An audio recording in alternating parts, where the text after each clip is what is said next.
Shalom. We the Israelite School, Universal Practical Knowledge. Start out of 1 West 125th Street, Harlem, New York. Under Commander GEN.YAHANNA. Today we're going to go over Black history, okay? Israelite history of the scriptures, and also how the scriptures correlate with other actual history books that are respected.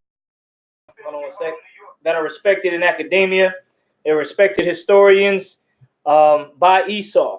Okay, we're going to pull up a historian that's respected by I.S.U.K. Okay. Don't hesitate to type your questions in. Type your questions in so we can get your answers as well. If you have any questions about the sharing it around, make sure you share the class. Hit that like button. Hit that share button on Facebook and YouTube.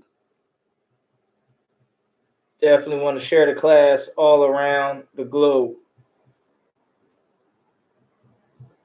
Let me finish sharing it. Today we're going to go into the book of the Josephus, the complete works of the Josephus, which is, Josephus is an Israelite who was alive during the time of the Romans invasion of 70 AD. And he was actually a witness of the invasion of 70 AD of Jerusalem when Jerusalem fell. And Israel was scattered and flew south. Later on, landing in Africa, West Africa, Benin and Togo to be exact, and in that area is where the kingdom of Judah was established, and it was there for a long time, and up until the oppressor came and basically organized the slave trade, okay, and of which the chief slaves were the Israelites. Once the Israelites was kind of found in different parts of the world, that's when the slave trade exponentially from that point on, from Benin and Togo. Benin and Togo was a lot of the coast was in Ghana, which is a little bit north of Benin and Togo, very close, and that's where you get us coming over here to the Americas. Okay, so we're going to get some of that history before the Americas. We're going to get some of the history before Rome, and we're going to get some of the history of the northern kingdom, the northern tribes. Okay, the northern tribes and how they were scattered, which also goes into a precept of when it says Israelites from all, or it says that, multiple scriptures point at all nations shall be, is going to be this and going to be that. When it's referring to all nations, obviously the breakdown is the all nations are Israelites who were scattered in these nations. So we're going to get into some of the history outside the Bible in history books that are established and respected across all platforms. The complete works of the Josephus. Okay, this is like the 20th revised version or whatnot, 21st, 20th or whatever. And we're going to start getting into some of the history of the Northern Kingdom. Okay, and how they came out. All right, let me finish sharing this class. Now, Josephus was an Israelite. From what I read in the beginning, it says, hey, dissertation, blah, blah, blah, blah, blah, complete works. Let me go to his, I forgot what it's called. It's called like it's called the forward here. Let's see. Let's read some of it. Josephus, or more accurately, Joseph ben Matthias, was born the year Gaius, better known as Caligula, acceded to the throne of the Roman Empire, AD 37, and died sometime after AD 100. So like I said, he lived through the fall of Israel in 70 AD. He was the son of a priestly family, and through his Hasmonean mother could boast of royal blood.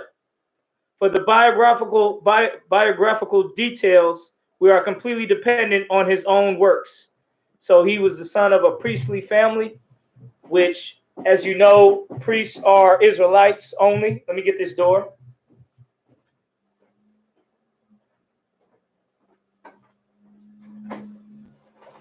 Hey, Shalom, brother. Shalom. Yeah, class is going on now from 7 to 9. Okay, is this your vehicle? Yeah, my vehicle. I'm looking for my daughter.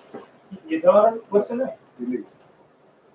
She's not here. No. If you want to come to the class, you can come. It starts at 7. Okay. But I'm the only one here. Oh, okay, I'm looking for a daughter of mine. She's supposed to come to class today? Well, I'll let her know you came by if she does come, show up. What is it called again? Israelite. This is the Israelite school of U.P.K, Hebrew Israelites. Sound familiar? No, it doesn't. It's something else. I don't think it's this. All right, no problem, sir. Lord, we wish you will find it. All right, thank you.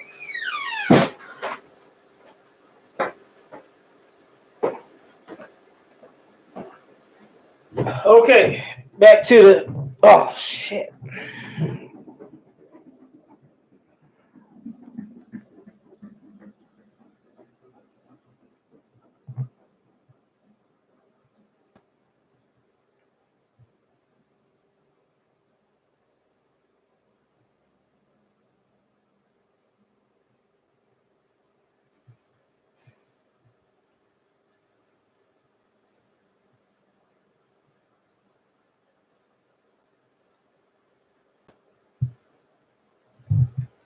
All right, the stream got all jammed up on Facebook, so I'm gonna redo it. Hopefully, this don't become a continual problem because this was a problem before.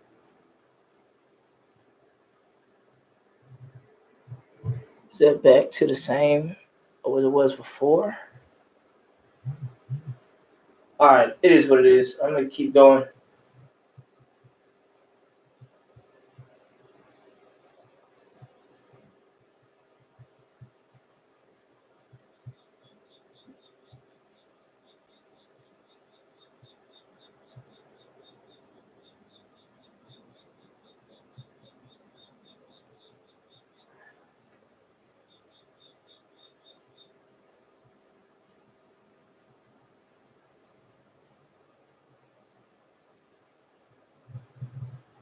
Okay.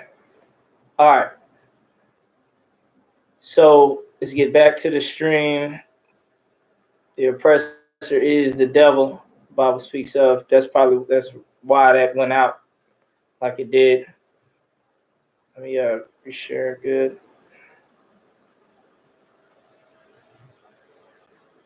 I see how it was able to just cut it off like that. Okay.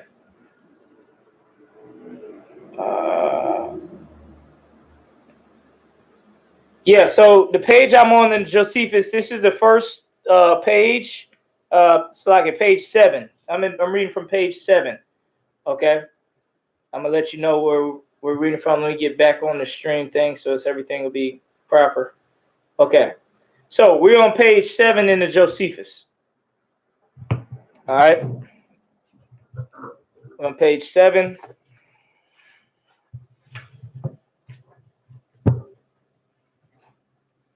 Okay. So Josephus was an Israelite. Okay. He's born of a priestly family. For the most part, that's an Israelite priest, especially during that time. Okay. Priests were Israelites. For the most part. We are completely dependent on his own works, specifically his life and wars of the Jews. In brief, we can divide his life into 2 parts, each about 33 years in length. The first half could be described as the life of Joseph ben Matthias, and Jewish priest, general, and prisoner. The second half, with some reservations, as the life of Flavius Josephus, the Roman citizen and author.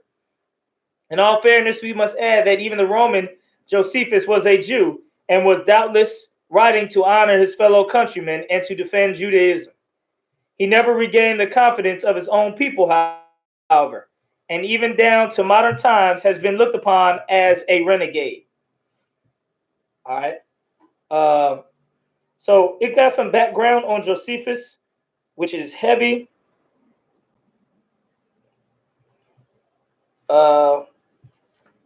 Could get into it. It's a lot of it.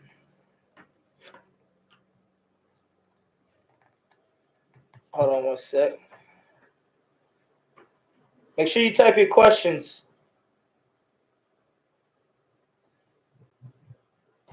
All right, make sure you type your questions. And this is another book that, mentions Yahushua, and this is we would call a worldly book, a book of, that's not the Bible. So you have these arguments out here that basically state, okay, there's no record of Christ outside the Bible, when that is false, as a lie. Okay, we're gonna you read about it in the Josephus. Somebody had a question. They said, where in the Bible it says God's name is Yahuwah? Yahuwah. That's not how you say his name. That's not the Most High's name. If you want the Most High's name, you would have to go into the Hebrew. You read the Hebrew Bible, and it'll say his name is spelled out in the Hebrew. All right, and it's not that. Do you read Josephus as a book or pick and choose? I don't know what you mean, but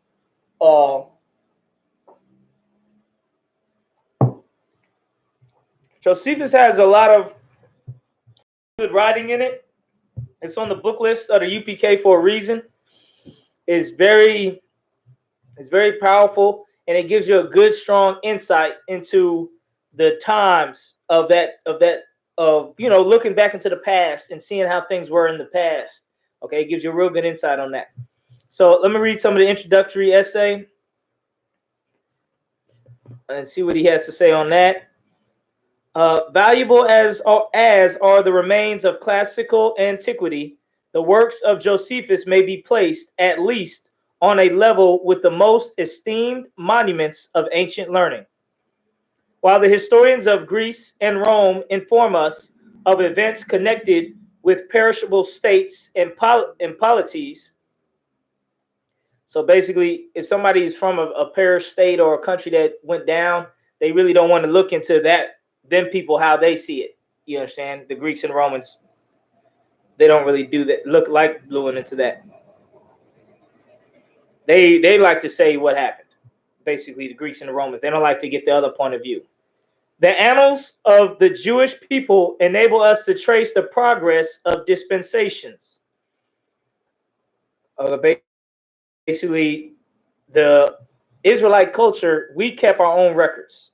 Okay, we kept our own records. That's how you have the Bible. The Bible is our records. Would be considered our national history records of our nation. Okay. He said, how do you know when it's off? Or is the book pretty accurate for the most part? Okay. The Josephus, you don't want to look at it as the Bible. You want to look at it.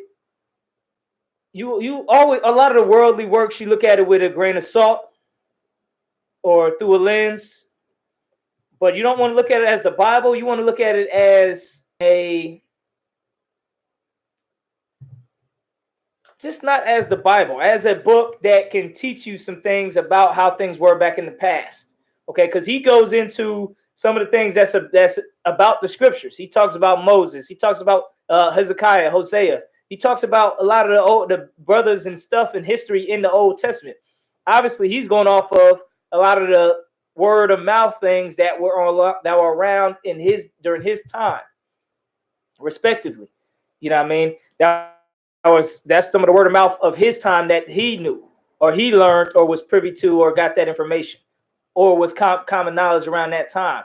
What the Lord wants us to know is for sure what's in the scriptures. That's what's most important of all. Okay. Read at it, and you kind of take it with a grain of salt. Like I said, you don't take it all as absolute fact, but you take it as like something you can learn and get more insight on. All right, and kind of open your mind to a little bit of how things were back then. Okay. And what was said and things like that. But you don't want to bring it out as like a scripture. Okay. The scriptures is correct. You understand? But everything in Josephus is not going to be 100% correct. You just take it with a grain of salt. Okay, but you know, and you could just, and if you talk about it, just let people know you read it in the book of Joseph, in the complete works of the Josephus. All right, which they can take it with that what they want. They can account it and say, okay, that's a credible source. I think that's a credible source. Or they can say, well, it's not the Bible, so I don't believe it. They can say that as well. So you can go multiple routes. The writings of Josephus may be classed under the two heads of historical and controversial. The former comprehending the antiquities and the wars of the Jews, and the latter his treatise against Apion, treatise or whatever, and some essays of minor character. His earliest production was the history of the memorable and terrific war which ended in the downfall of his nation. Now, some of the things he writes about the 70 AD and around that time period and the wars of the Jews, a lot of that stuff he writes as he was there during a lot of the battles. He was a slave, a captive of the Romans during that time, tasked to write the things that happened, in a historical way, because he's a historian, he's a writer.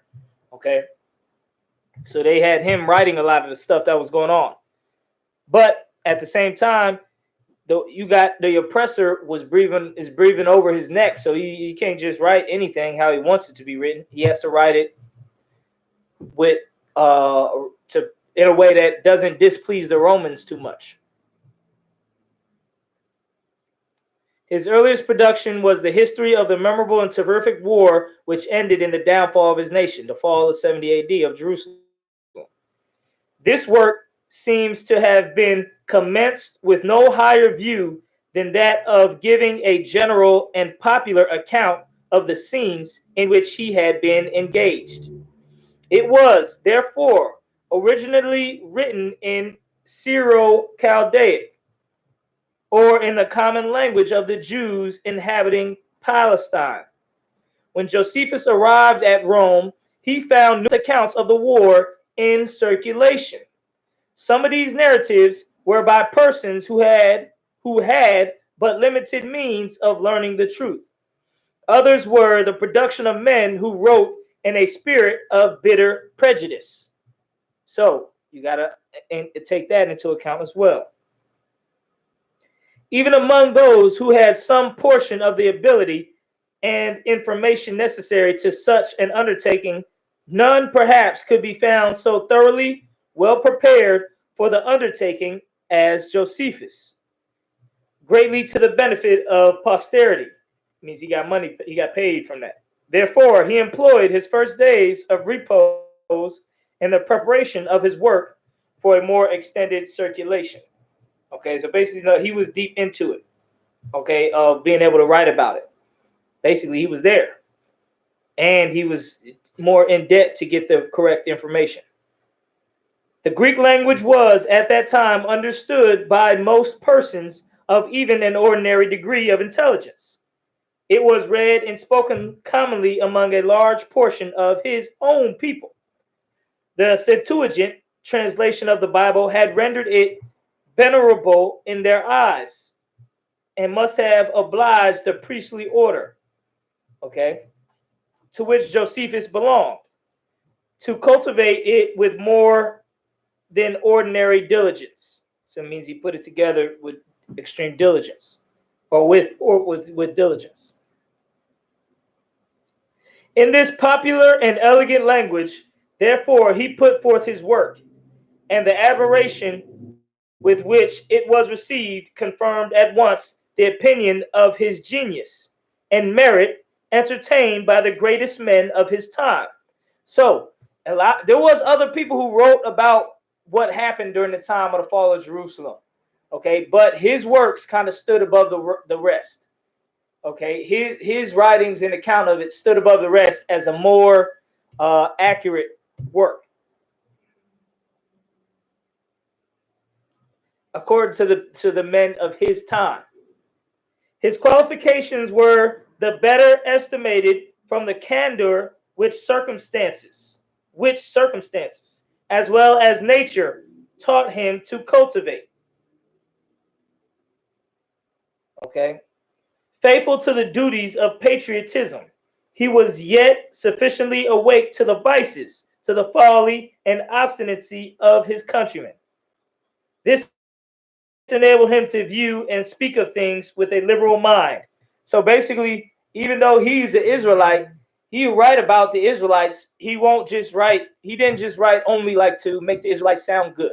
Okay, he actually went into some of the downfalls of Israelites as well, and things that might have went wrong with his countrymen, or in his opinion, or in popular opinion of that time. He manifested a tender regret for the fall of his nation, well calculated to conciliate the affections of the people whose sufferings he shared. So he wrote it and was being considerate of his own people and how they would feel reading the writings that he wrote. But he had too much gratitude not to refrain from violating the dignity of those by whom they had been conquered. So basically, he wrote bad things about the Romans as well. For he was in the daily habit of experiencing their bounty and their tolerance. So basically, they tolerated him. Okay, but at the same time, they praised him. But at the same time, they kind of was like, all right, don't write nothing too that sound too bad on us. We want you to be accurate, but not that accurate to make us look bad. That's what it means when it said tolerance. Romans tolerated him. The real defects of his work, moreover, were not such as could be readily detected by popular readers. So anything and this is from, I believe this is the devil right here who's writing this. Okay, so this is him talking about, okay, some of the things in the Josephus he might not consider to be accurate, but they were popular. You know what I mean? It may not, and a person who's reading may not understand, like, this is not totally accurate, or this is a topic or a subject or content that's still up for debate or was up for debate as far as this being like a fact. They consisted chiefly of errors in the early part of the narrative and were confined to a period of Jewish history, the interest of which would be greatly diminished by the awful grandeur of that which described the fall of the Commonwealth. Okay, so all right, so there's a lot of factors to take into play when you're reading the Josephus. That's why it's kind of like you got to take it with a grain of salt. All right, there's a lot of factors. Okay, this devil is bringing out the fact that, okay, he's from the Jewish state, and so he's going to write a certain way for the Jewish state, and also that the Romans were over a lot of the writings and history that came out too. So how much of a hand did they have in changes that could have happened? The second great work of Josephus occupies the first place in the modern editions of his writings, but was not composed till about 18 years after the history of the Jewish wars. This interesting production of his matured mind was undertaken with the desire of giving to the world a narrative which might remove the prejudices entertained against his nation. So they hated niggas back then. Basically, that's what that part is talking about. Okay, so he had to consider that while he was writing, and when he wrote it later on, they still hated niggas. They hated black people. So his writings is very controversial, and you know what I mean, it's got a lot of factors into it.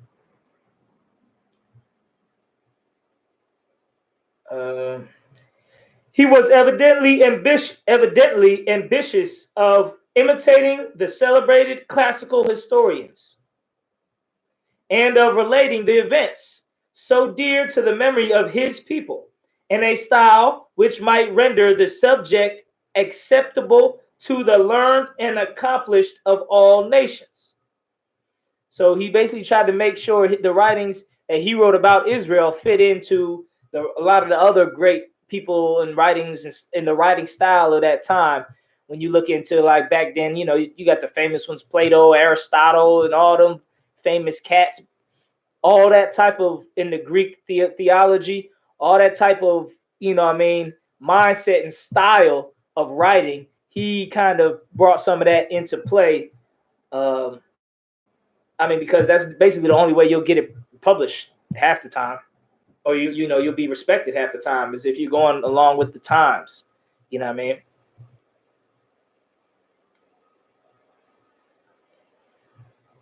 Okay. This feeling was natural and in many respects laudable, but it exposed him to dangers peculiar to the matters of which he had to treat. So it was also dangerous because, you know, if certain people don't like your writings and like his works enough, they can come down on him. There was one grand and authoritative source of information. It bore the seal of divine inspiration and had been received from generation to generation as the sublime record of God's dealings with his people. That's the Bible.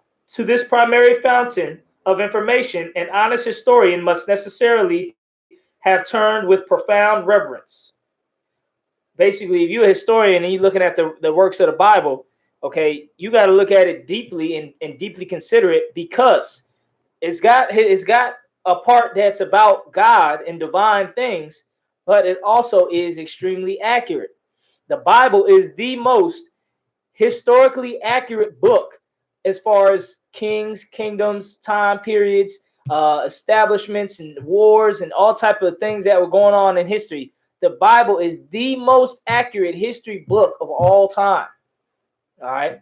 That's why when it talks about black people, you know, okay, the Bible is the most accurate history book of all time. All right. There's no book more accurate in history than the Bible. And that covers more time of history as well. Like it covers multiple nations, the Romans, the Assyrians, the Babylonians, the Egyptians. Okay, it's got all their history in there. So that's how you know this book contains a lot and wealth of history. From this, he must have felt it his duty to draw the most important parts of his narrative. All right, let's get into his book, into some of his writings. Because this is a devil, and you know he's given a good breakdown of things to consider when reading this. But now I want to get into it. It's enough of that though.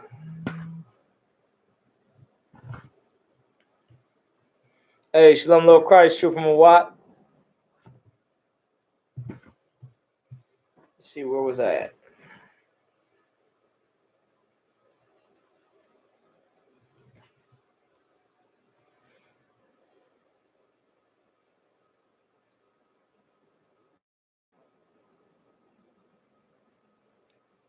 Okay, let's read some of this.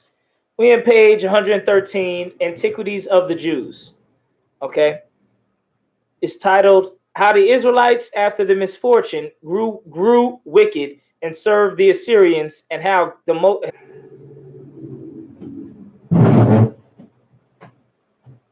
Okay, we still good.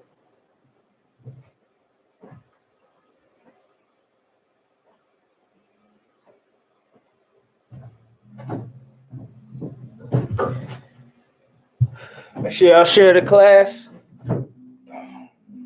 on Facebook.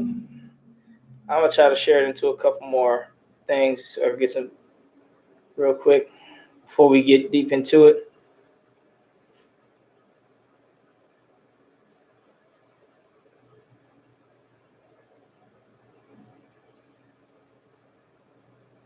All right.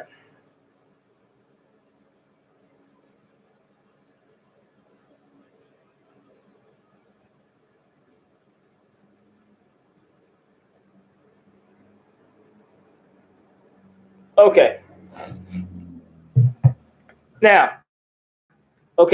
Now it happened that the tribe of Dan suffered in like manner with the tribe of Benjamin. Okay, we suffered together. The Israelites suffered together, man. All right. Throughout most of history, that's how it was. We suffered together.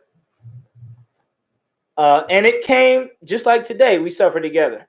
Blacks are suffering the same as Mexicans are suffering. And look, Puerto Ricans, I heard Donald Trump trying to say the Puerto Ricans is about to be under the gun as well and be deported as well. So we all suffering together. All the 12 tribes suffer together. When the Israelites had already, and it came to do so on the occasion following, when the Israelites had already left off the exercise of their arms for war. Okay, we stopped training up our soldiers. UPK, we train up our soldiers. When we stop doing this, that's a bad sign. Okay, that's a horrible sign. And were intent upon their husbandry. So Israelites were content just working the slavery, just working a job, just working the field and working what they was doing. No longer was we training our army for war like we do in the Israelite school UPK. And were intent upon their husbandry. The Canaanites despised them. The Canaanites would be the Africans, okay?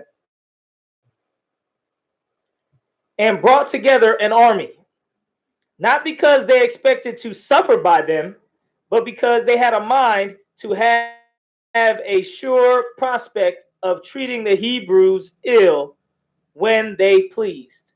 Now, this is heavy because this is the same thing we're going through today. The oppressor wants to destroy the Mexicans, not because they're scared the country of Mexico is going to invade America and all the Mexicans are going to take up arms. They're doing what they're doing to them and what they're doing to blacks because they want to treat us.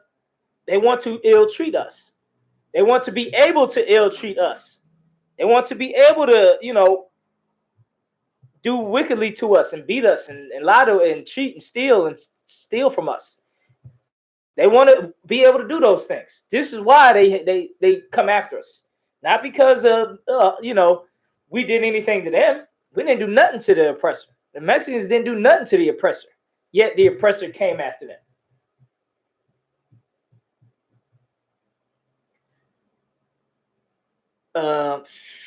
But because blah blah blah, they wanted the Hebrews treat ill when they pleased, and might thereby for the time to come dwell in their own cities the more securely.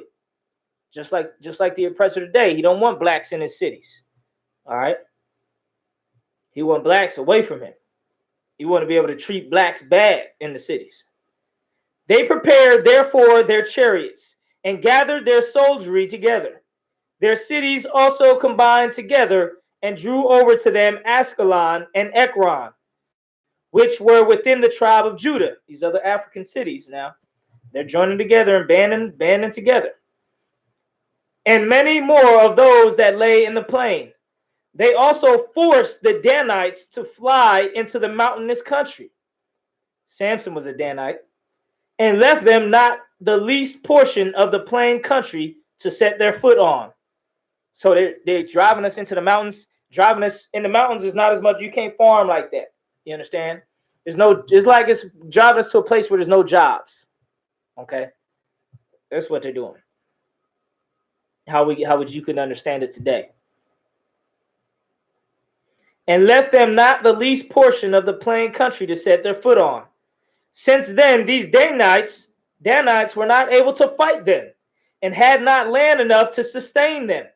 And they sent 5 of their men into the midland country to seek for a land to which they might remove their habitation. So these men went as far as the neighborhood of Mount Libanus and the fountains of the lesser Jordan, at the great plain of Sidon, a day's journey from the land, and found it to be good and exceeding fruitful. So they was like, okay, the Africans is pushing us out. We're going to go move somewhere else. Okay, that's what they decided to do. They just decided to move somewhere else. And if you have any questions, don't hesitate to type your questions in. All right, got questions on the scriptures and not any of that? Type your questions in. All right. So these men, blah, blah, blah, blah, blah, went into another land. They had taken a view of the land and found it to be good, exceedingly fruitful. They acquainted their tribe with it, whereupon they made an expedition with the army and built there the city Dan, of the same name with the son of Jacob, and of the same name with their own tribe. The Israelites grew so indolent and unready of taking pains that misfortunes came heavier upon them. So that's basically talking about when you read in the scriptures in the book of Joshua, the first chapter, it talks about the Israelites. I think the book of Judges, I gotta double check how the Israelites, left off from knowing any wars. Okay, we didn't know any wars anymore.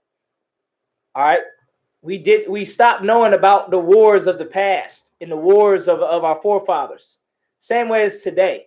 Like blacks have no idea of warfare or thinking of warfare or training soldiers, training black soldiers for the Most High. We have no idea of that. And we lost that, okay, to the point where we don't know war anymore and don't know the wars of our past, which is bad. Same thing that we had happen to us back then. Okay, we just become so complacent and like so slave-like that we don't think of running our own nation anymore. That's what it said. We don't take the pains anymore. Like that's taking pains. You know what I mean? That's, having to organize and plan and strategize and sacrifice and put things together. All that takes is a pain. Like a pain, like how people say, oh, that's a pain in my ass. That's a pain to put all of it together, to put our nation together and everything like that. You know what I mean? It takes energy. Okay. But since we didn't take that pain and care to defend ourselves, more misfortunes came upon us, which also proceeded in part from their contempt of the divine worship. So we didn't worship the Most High no more. For when they had once fallen off from the regularity of their political government, they indulged themselves further in living according to their own pleasure and according to their own will. So they were full of the evil doings that were common among the Canaanites. And okay, this is pretty accurate because the same thing the scriptures say, that the other nations, we start following the other nations and worshiping their gods. And that's what this is saying, basically. So that statement, I could tell you, is 100% accurate. Okay? That statement he just said is 100% accurate. That we start following the gods of the Canaanites. That's one of the reasons the Lord left them around us to try us. Because we're supposed to kick all of them out of the land. But we didn't. We let some stay and we didn't follow through with the order correctly. And they were left behind as a thorn in our side. And they influenced us to follow these other gods. Even wood and stone, though gods our fathers had not known. Indulgence, pleasure, serve their own pleasures, according to their own will. The God, therefore, was angry with them, and they lost their happy state, which they had obtained by innumerable labors. So we lost what we built. You understand? Just like in America, we lost what we built here in America. We lost it. Okay? Because we didn't follow the Most High. We follow the heathens.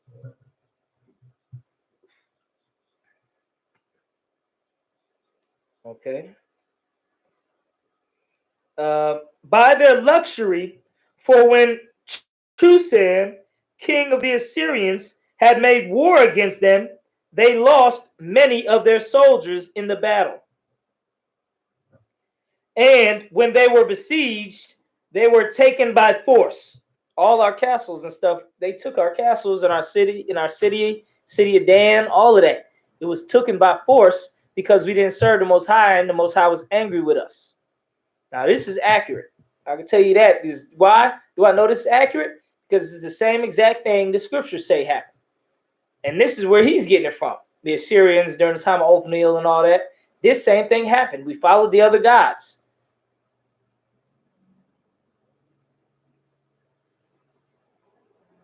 They were taken by force. Nay, there was some who, out of fear, voluntarily submitted to him. And through the tribute laid upon them was more than they could bear. Yet did they pay it. So we gave up, and the Lord was angry with us. We had no hope. We wasn't serving the Most High. And underwent all sort of oppression for 8 years. After which time they were freed from them in the following manner. Now we're going to get into how we got out of this piss poor situation. Okay, we were freed from this situation. Make sure you type your questions in if you got any. We were freed from this type of situation after 8 years of heavily burdened oppression. There was one whose name was Othniel, the son of Kenaz, of the tribe of Judah, an active man, and of great courage. This is what we need to be now. We need to be active men and men of great courage, like Othniel, okay, like David, okay, like Christ. We need to be active men in raising up our nation. We have to be active in doing this. We cannot sit by and just let the nation dwindle away like we did in the past. Because we didn't want to suffer. We didn't want to put up money. We didn't want to do the training. We didn't want to train nobody else. We didn't want to deal with the headache. Just let another nation deal with it. No, we have to deal with it. We have to do it.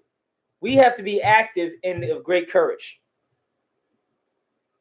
What he's saying is 100% correct and following the Most High.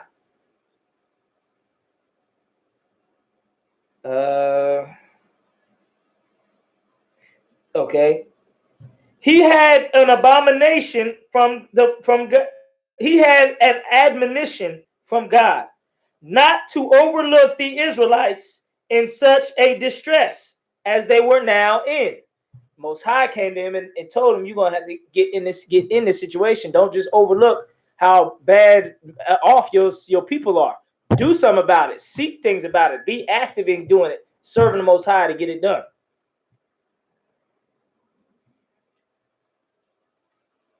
But to devour boldly to gain them their liberty. But to endeavor boldly to gain them their liberty.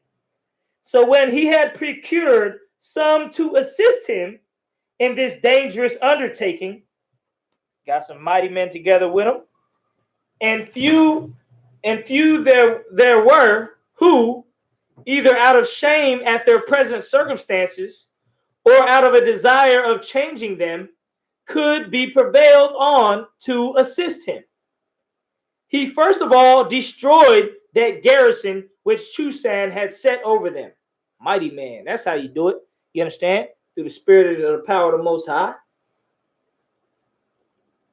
But when it was perceived that he had not failed in his first attempt, more of the people came to his assistance.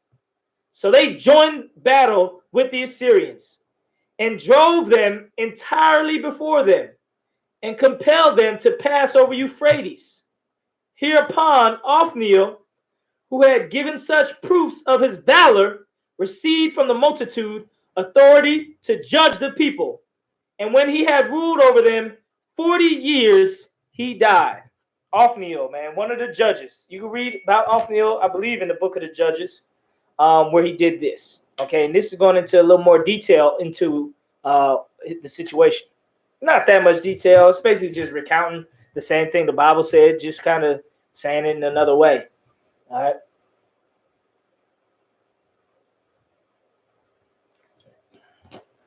All right. You got a question? Who are the Syrians in 2 Kings 15 and 47? Let me get that. 2 Kings 15 and 37.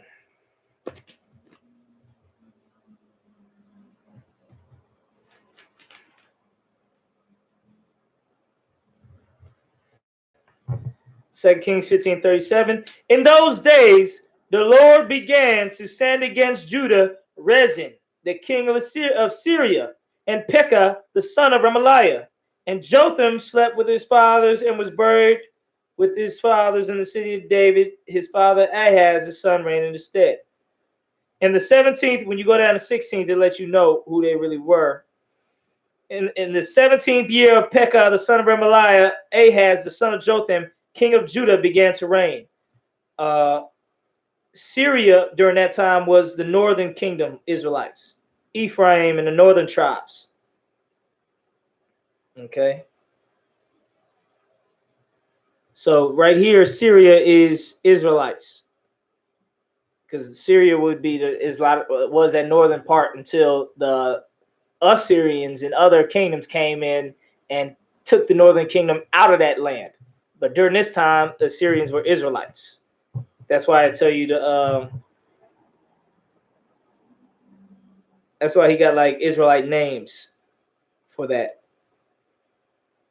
Son of Remaliah, Ahaz, the son of Jotham, king of Judah. Pekah, so Pekah, the son against Judah. In those days, the Lord sent against Judah Rezin, the king of Syria. Pekah, the son of... That one, matter of fact, I'm going to have to double check on that. Let me see if I can read more in the scriptures up and above and around it.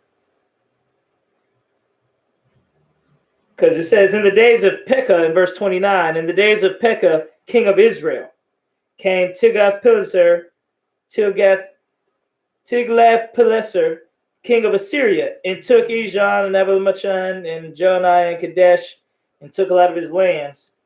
And the son of Elo made a conspiracy against Pekah and Remaliah, and smote him and slew him and reigned in his stead.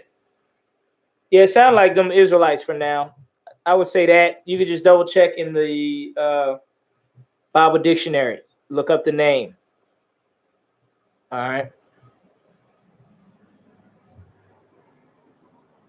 All right, bam. So them is Israelites. Double check on it in the Bible dictionary. You can look up their name. But Pekah was the king of Israel. Okay, and it said he sent against Pekah, Judah, a king of Judah, Pekah, which would have been the king of Israel, which would have been an Israelite from Northern Kingdom. But as you see, Assyria. So you got Syria. We was there, but Assyria, which we just reading about in the right here, Assyria came in and took that land. That's why Dan. We just read about Dan. They were in the land of Dan that they were given. The Africans came in, the Canaanites came in, kicked them out into the mountains, and then they left instead of starting a whole new city in Dan, the city of Dan, in a whole other spot. And then from there, the Assyrians came in and fought war with them and oppressed them 8 years of oppression. So all this stuff is connected. You know what I mean? You want to get deeper into it. All this stuff is connected. You understand? Because and that's a good precept to exactly what we're reading about in the Josephus, in the history. You understand? This is a little bit before, but we just read in the scriptures how later on the Assyrians came in and took the land that Dan had, and took a lot of the other land that was Syria.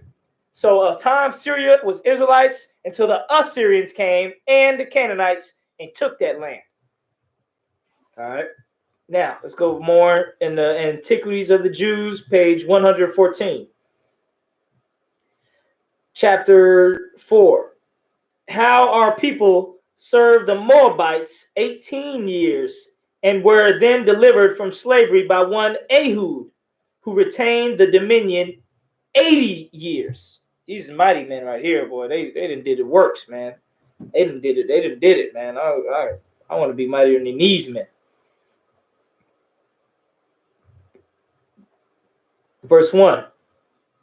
When Othniel was dead, the affairs of the Israelites fell again into disorder. So the leader Othniel died, and everything fell into disorder. That same thing happened before when Joshua died. Things start slacking off and falling out of whack when the man of the Lord died.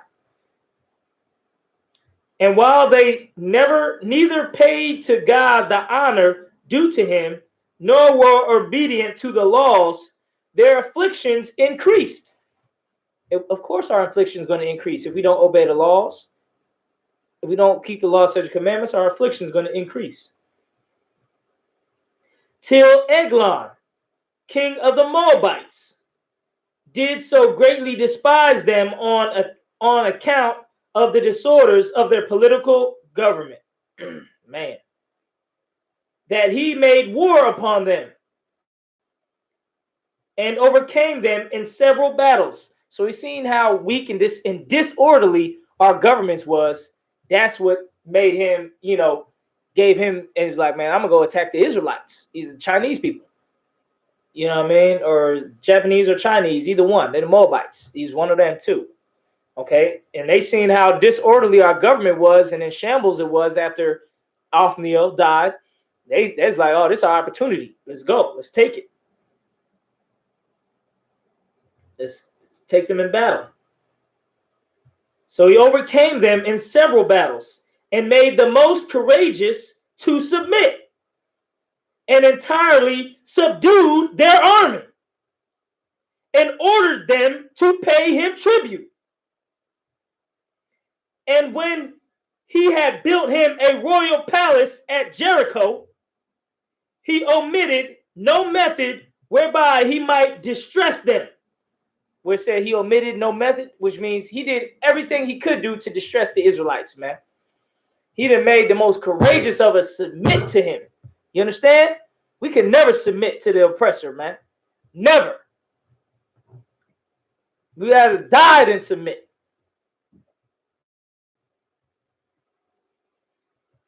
All right. And when I say that, it means the Most High, keeping the laws of the Most High.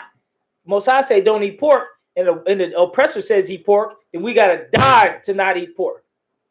We gotta keep it that way. That's what it means to not submit. So he subdued our whole army and built a royal palace. And indeed, he reduced them to poverty for 18 years. It's the same thing we're going through now. The oppressor reducing us to poverty. But when God had once taken pity of the Israelites on account of their afflictions and was moved to compassion by their supplications put up to him, basically we prayed to the Most High and he heard our prayer. So he was moved by that. And this is scripture. Scripture say the same exact thing about this time of the Moabites and Eglon and Ehud. Ehud deaded this Eglonite. This Moabite, Eglon. Ehud deaded him. That's the picture on the Benjamite picture. Where you see Ehud walking away from Eglon after he stabbed him, you know what I mean? And to the damn Moabite shitted on himself. All right. That's in the scriptures. So all this right here lines up with the scriptures. The Israelites remaining poverty. The Most High heard our prayers, basically, and was moved to compassion by their supplications put up to him. He freed them from the hard usage they had met with under the Moabites. This liberty he procured for them in the following manner. So this is how it went down. All right. There was a young man of the tribe of Benjamin, whose name was Ehud, the son of Gera, a man of very great courage in bold undertakings. So he was courageous being bold. All right. A lot of brothers is courageous being bold. All right. And of a very strong body. He was a very strong body. He was a strong brother. You understand? Just like the brothers in the UPK. Fit for hard labor, but best skilled in using his left hand, in which was his whole strength. So his whole strength, man, behind that left hand was deadly. And he also dwelt at Jericho.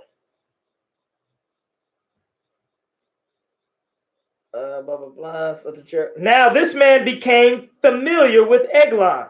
That's that Chinese dude. And that by means of presents with which he obtained his favor and insinuated himself into his good opinion, whereby he was also beloved of those that were about the king. So he got in good with them. He got in good with them. Same way you might get in good with your slavery, even though there's a whole bunch of oppressors there. You get in good with them. That's how he got in good with these Moabites. Okay, but it was all for to end up taking them out.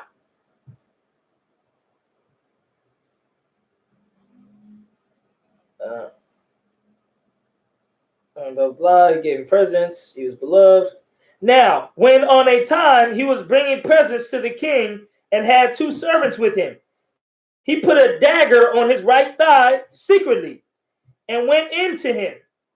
It was then summertime in the middle of the day, when the guards were not strictly on their watch, both because of the heat and because they were gone to dinner. So the young man, when he had offered his presents to the king, who then resided in a small parlor that stood conveniently to avoid the heat, fell into discourse with him, for they were now alone, the king having bid his servants that attended him to go their ways. So he had an opportunity to be alone with this Moabite king. He was now sitting on his throne, and fear seized upon Ehud, lest he should miss his stroke. Hold on one second, I skipped something. The king having bid his servants to attend to go their ways, because he had a mind to talk with Ehud. He was sitting on his throne, and fear seized upon Ehud, lest he should miss his stroke and not give him a deadly wound. So he raised himself up and said he had a dream to impart to him by the command of God, upon which the king leaped out of his throne for joy and of the dream. So Ehud smote to the heart, and leaving his dagger in his body, he went out and shut the door after him. Now the king's servants were very still, as supposing that the king had composed himself to sleep. Hereupon Ehud informed the people of Jericho privately of what he had done, and exhorted them to recover their liberty, who heard him gladly, and went to their arms, and sent messengers over the country that should sound trumpets of ram's horns, for it was our custom to call the people together by them.